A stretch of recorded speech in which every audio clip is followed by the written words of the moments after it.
হাম সংক্রমণের মাঝেই দেশজুড়ে আবারও মাথাচাড়া দিয়ে উঠছে ডেঙ্গুর প্রকোপ। রাজধানী যে মুগদা মেডিকেল হাসপাতাল রয়েছে, এই হাসপাতালে 10 নম্বর ফ্লোরে এখনও পর্যন্ত 13 জন রোগীর চিকিৎসা করানো হচ্ছে। তবে একটি কনসার্নের বিষয়, সেটি হচ্ছে আমার পিছনে যে বেডগুলো দেখতে পাচ্ছেন, সেখানেই অধিক সংক্রমণ ব্যাধি হাম রোগেরও চিকিৎসা করানো হচ্ছে। সেখানে ভর্তি রয়েছেন 18 জন রোগী। তবে একটি প্রশ্ন থেকেই যাচ্ছে, এই যে দুটি অধিক ঝুঁকি সম্বলিত রোগের চিকিৎসা একই ফ্লোরে পাশাপাশি করা হচ্ছে, সেটি কতটা যুক্তিসম্মত?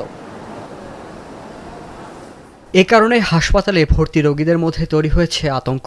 ডেঙ্গু আক্রান্তদের রোগ প্রতিরোধ ক্ষমতা তুলনামূলকভাবে কম হওয়ায় হামের মতো উচ্চ সংক্রমণশীল রোগীদের পাশে চিকিৎসা নেওয়ার ফলে তাদের মধ্যেও নতুন করে সংক্রমণের ঝুঁকি বাড়ছে বলে উদ্বেগ প্রকাশ করেছেন স্বজনরা। ঠান্ডার প্রকোপটা একটু বেশি ছিল, এখন ঠান্ডা মোটামুটি কমছে, পাতলা পায়খানা একটু ভালো হয়েছে, আর জ্বরটা একেবারে নাই। হালকা জ্বর হয়েছিল, জ্বরের সাথে হালকা বমির ভাব ছিল। এরপর থেকেই পরিস্থিতি খুব অবনতির দিকে চলে গেছে। হামের রোগী একসাথে, হামের রোগী এই পাশে ওই পাশে হইলে আপনার ডেঙ্গুর রোগী, তো এটা একটু অন্যরকম হয়ে গেল। তো এটা আলাদা আলাদা বেড হলে একটু ভালো হয় আর কি। বেডে শোয়া চিকিৎসা করে, কিছুক্ষণ ইঞ্জেকশন দেয় বা স্যালাইন দেয়, তখন আমাদের একটু ভয় লাগে। নোভা এলইডি টিভি, ঝকঝকে ছবি, নিখুঁত শব্দ, 5 বছরের ওয়ারেন্টি। নোভা মানে সঠিক মান, নিশ্চিত সেবা। শুধু তাই নয়, গণমাধ্যম কর্মীদের উপস্থিতি টের পেয়ে ডেঙ্গু ওয়ার্ডে দ্রুত মশারি টাঙিয়ে দিতে দেখা যায় হাসপাতাল স্টাফদের। যদিও রোগীদের দাবি, আগে থেকে পর্যাপ্ত মশারির ব্যবস্থা থাকা উচিত ছিল। তবে হাসপাতাল কর্মীদের ভাষ্য, অতিরিক্ত গরমের কারণে অনেক রোগী মশারি ব্যবহার করতে চান না।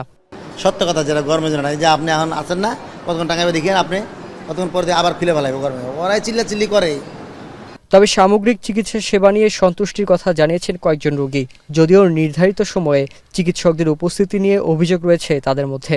অনেকটা লেট হয়ে গেছে আজকে, আসার কথা 9টার দিকে, ওনারা এখন 10টা, 10:30 প্লাস বেজে গেছে, এখন আসে। এইখানকার চিকিৎসার অবস্থা ভালোই, তবে একটু লেট হয়, মানে অনেক পরিশ্রম করতে হয়, ডাক্তাররা আসতে সময় লাগে, নার্সরা আসতেও সময় লাগে।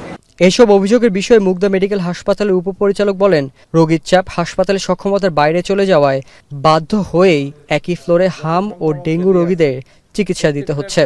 এটা তো মানে দৃশ্যমান, যেটা যে আমরা আমাদের বিল্ডিং তো একটাই, শিশু ওয়ার্ডও একটা, ঠিক আছে। তো সেখানে ডেঙ্গু কর্নার আছে, হাম কর্নার আছে।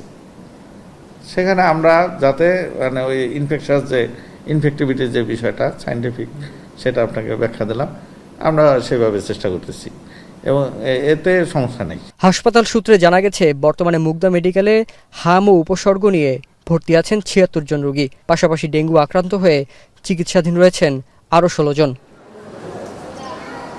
শাহরিয়ার জামান পুলক, এখন, ঢাকা।